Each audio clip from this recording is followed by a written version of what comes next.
Have you ever fallen for someone and started a relationship with them despite having a nagging feeling inside of you that something was off? Or did you start dating someone regardless of red flags you may have seen? If you're someone who always seems to pick the wrong person, then pay attention. Today on How to Charisma, we're going to save you some time in your dating life and share the 5 types of people you should avoid dating. Number 1. Narcissists. You've probably heard somewhere along the way that you should avoid dating narcissists. And while this is certainly true, it's a lot easier said than done. That's because narcissists can be really difficult to spot. In fact, they often hide their narcissism at first to lure you in before showing their true colors, even coming across as charming at first. They might appear interested in what you have to say, compliment you, and make you feel endlessly important. However, this is just a tactic to draw you in, and over time, who they really are will begin to show. If you've ever been drawn into a relationship with a narcissist, you might find it hard to break things off because of how charming they came across at first. But relationships with narcissists rarely work out in the long run because narcissists lack the compassion and respect needed to build a healthy relationship.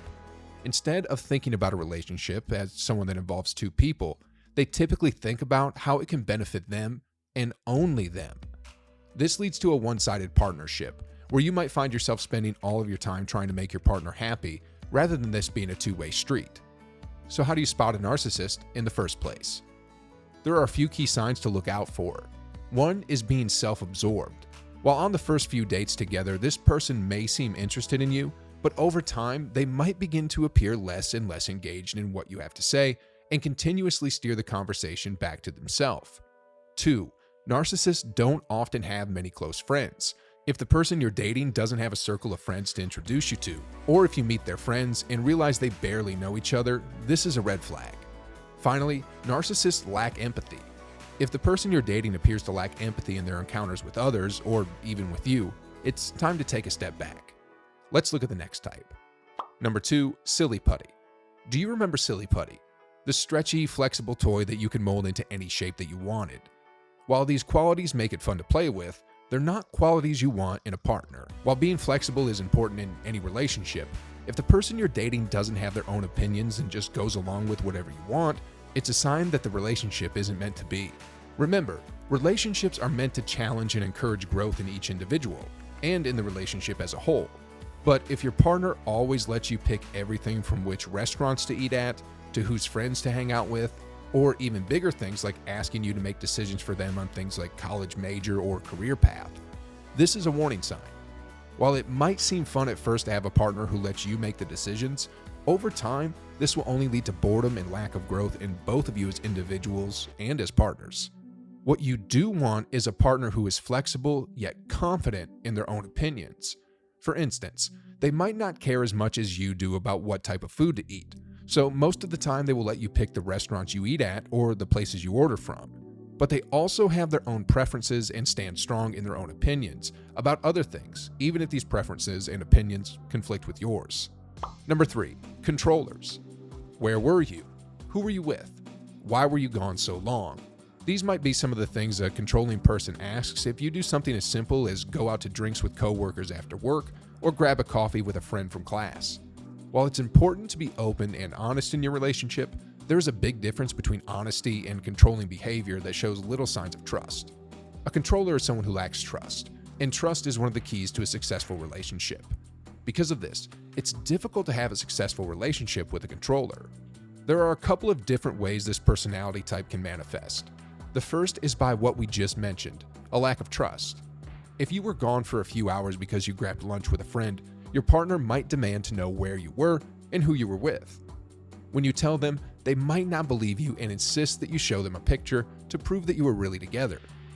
This behavior is often driven by fear from the controller, whether that's fear of you cheating, fear of you leaving them, or just fear of not having control over the relationship. In the case of the controller, this fear is imagined based on a narrative they've invented rather than the actual truths. The controlling personality type can also show up a step beyond having trust issues. This person might actually try to physically control what you do or who you hang out with. If you tell them you're going to grab a bite with a friend, they may tell you that you're not allowed to go. They might try to influence what you wear or even the kind of things that you post on social media. Or when you finally do go out, they might call or text nonstop in an attempt to control your attention. However, the controlling personality manifests, it only leads to an unhealthy relationship and is something to be avoided. Number 4, complainers. Have you heard of the Ain't It Awful Club?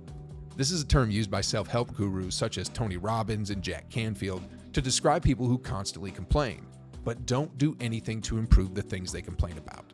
Complaining not only negatively affects the person complaining, but also the people around them because of how contagious it can be. If the person you're dating constantly complains about their job, but has no plans to find a new one, or complains about their roommate without looking for other housing options, it may be time to move on. This is because, as we mentioned before, relationships are meant to challenge you and encourage growth. In order for this to be successful, it requires both partners to rise to the occasion and challenge each other to be better. If your partner is a complainer, this becomes difficult. That's because this personality type is closed off to growth. Instead of taking action to fix their problems, they prefer to simply complain about their issues, placing the blame on others rather than looking inward and looking at how they can make things better. Furthermore, nobody wants to be surrounded by negativity all the time. Complaining can be contagious, which is part of why dating a complainer can be so harmful. If your partner is constantly complaining, you might find yourself drawn into this trap and begin complaining yourself. Even if you were a previously positive person, you might find yourself becoming increasingly negative if you're dating a complainer. You may even find that you're taking less action in your own life to improve things or take steps towards your goals. Number 5, emotional. Have you heard of the term emotional dumper? These people expect you to carry all of their emotional burden while providing little in return. Because they have an inability to deal with their emotions themselves, they lay their emotions on you. These relationships can be very one-sided, leaving the other person drained as they try to support their partner. If you're dating an emotional dumper, you might at first feel good about it, as you feel that this person is trusting you with their feelings and being vulnerable. As time goes on, however, you may begin to notice that they're relying on you more and more to be there for them for all of their emotional needs. Furthermore, whenever you have an emotional need of your own, you might realize that your partner doesn't really help. If you bring up an issue you're having with a friend or a colleague, for example, they might give very little effort to help you, or they'll flip the script towards themselves and talk about issues in their life. But when they're feeling upset about something, they'll expect you to be right there for them, ready to listen and help. These types of relationships can be incredibly unhealthy because of how one-sided they are.